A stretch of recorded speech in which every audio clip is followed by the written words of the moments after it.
பத்ருக்கு போறாங்க. அது யுத்த களம். அந்த பத்ரு யுத்தத்தை சந்தித்து, அது ரமலானுடைய மாதம், நோன்பு வைத்திருக்கின்ற மாதம், பட்டினியாக இருக்கின்ற பொழுது, எதிரிகளை சமாளிக்கக்கூடிய களத்தில் இருக்கிற பொழுது, 300 சொச்சம் பேரை வைத்துக் கொண்டு 1000க்கும் மேற்பட்டவர்களை எதிர்கொள்ளக்கூடிய களத்தில் இருக்கும் பொழுது, முழுக்க முழுக்க கவனம் இந்த போர்க்களத்தில் இருக்கிறது. தன்னுடைய மகள் ருக்கையா அவர்கள் ஊரில் நோய்வாய்ப்பட்டிருக்கிறார்கள் என்கிற கவலையும் இருக்கிறது. ஆனால் இந்த போர்க்களம் முடிவு பெறுகிறது. குஃபார்கள், முக்கிய தலைவர்கள் அங்கே பூண்டோடு அழிக்கப்பட்டார்கள்.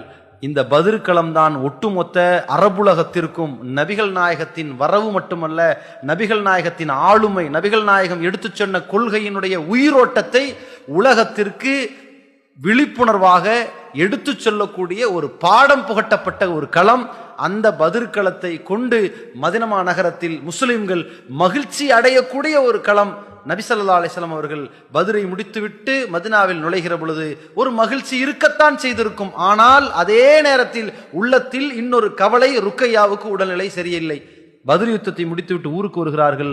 ருக்கையா ரலியல்லாஹு அன்ஹா அவர்கள் இறந்திருக்கிறார்கள்.